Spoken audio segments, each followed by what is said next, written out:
So, who are these mysterious twins? Their names are Nana and Nanre. They are the two beautiful girls born to the family of Nympha and Leopmiri. So what makes them mysterious? Well, they are indeed mysterious because they change a whole lot of things in their life and, of course, in the future. Fasten your seatbelt. Let's delve into the story of these two beautiful yet mysterious girls. The village in which these two mysterious girls were born was called Mambele. Mambele was a flourishing village where a lot of people from all over the world come to do business. Some people even want to start living inside of Mambele because the land seems to be very flourishing. The people of Mambele are proud. They were so proud to call themselves as citizens of this flourishing land. This was the land and the town in which these two mysterious girls were born. Long before the birth of Nana and Nanre, the village of Mambele operated by pure magic, with every family apportioned to a certain level of use. When people just got married, people, including a new couple, gathered at the house of the fortune teller to know the level of magic that the new couple were apportioned. In the same vein, an equal exchange for the compulsory portion of magic would be made known to the entire village. The author of magic, as they called him, could demand anything he wished as exchange. And so, when Nympha and Leop got married, it was revealed to the village by the village fortune teller that due to the couple's portion of use of magic, which was indeed a substantial amount, they would not be able to have children of their own. Nympha had strongly disagreed. Of course, he wanted children of his own. Nympha did not want these circumstances that was presented to him. He loved children and he desired to have children of his own. And he has told himself that he was going to do whatever it takes to have his own children. Seeing his determination, some of the elders of the village decided to visit him. They encouraged him and told him that there was nothing he could do. Whatever the author of magic have said is actually what is going to happen. And if Nympha decides to go against the desires of the author of magic, then he is going to have to bear the consequences. Nympha said he has heard them, and so the elders left him. At this time in the village of Mambele, it was practically impossible for a woman to give birth to a set of twins. The reason was simple. It was one of the major demands of the author of magic. The author of magic, originally a human, died over 4 decades before this time. During his days, the entire village of Mambele lived in chronic penury. The pauperism was severe to the extent that if a man was able to feed himself once in a day, that man was considered a wealthy man. Any man who was able to feed his family was seen as a man swimming in affluence. The ground appeared to have been caused by someone during the previous generation. The crops refused to germinate. In fact, the trees refused to produce their fruit. Everything was going terribly wrong in the village of Mambele.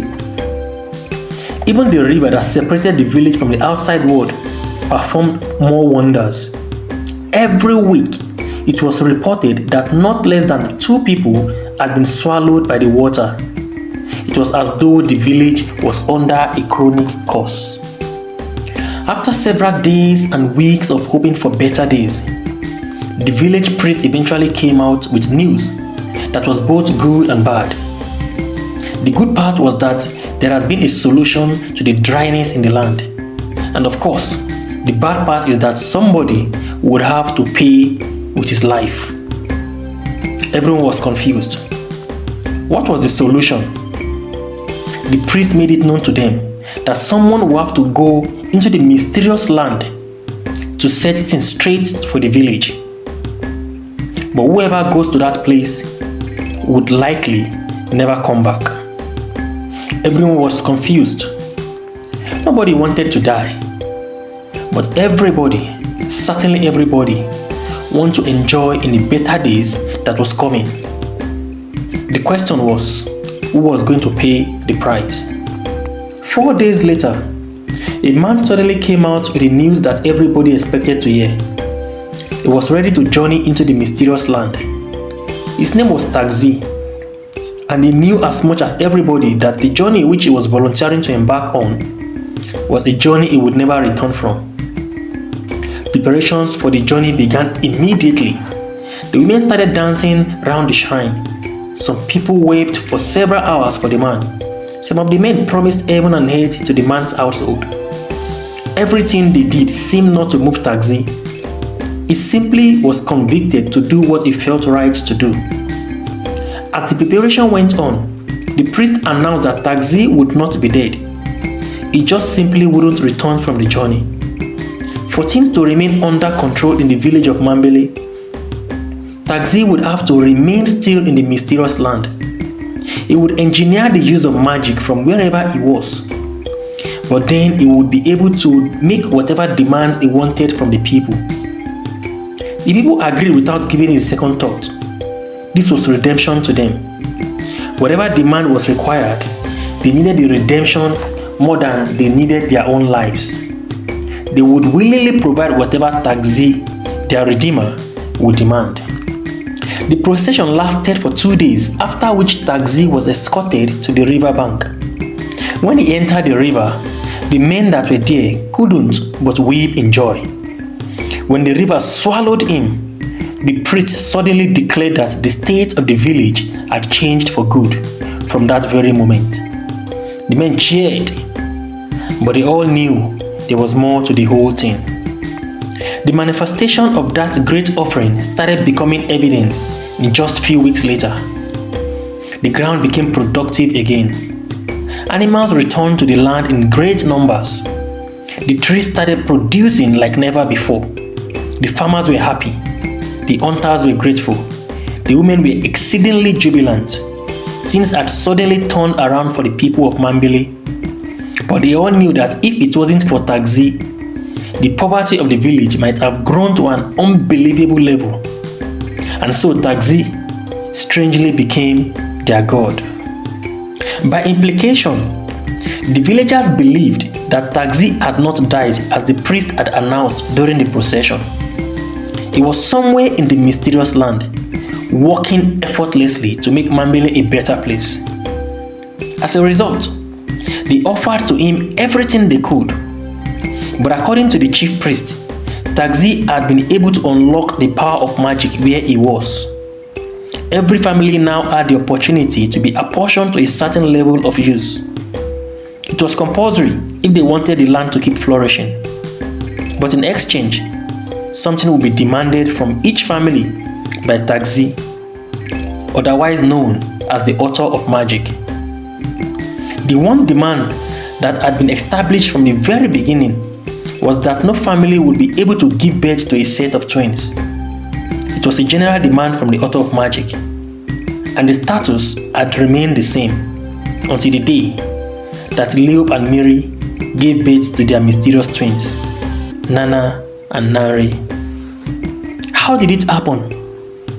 In a land where no one, absolutely no one, was supposed to give birth to a set of twins, Nympha and Leop have given birth to their own mysterious twins, Nana and Nanre, and no one could explain how it happened.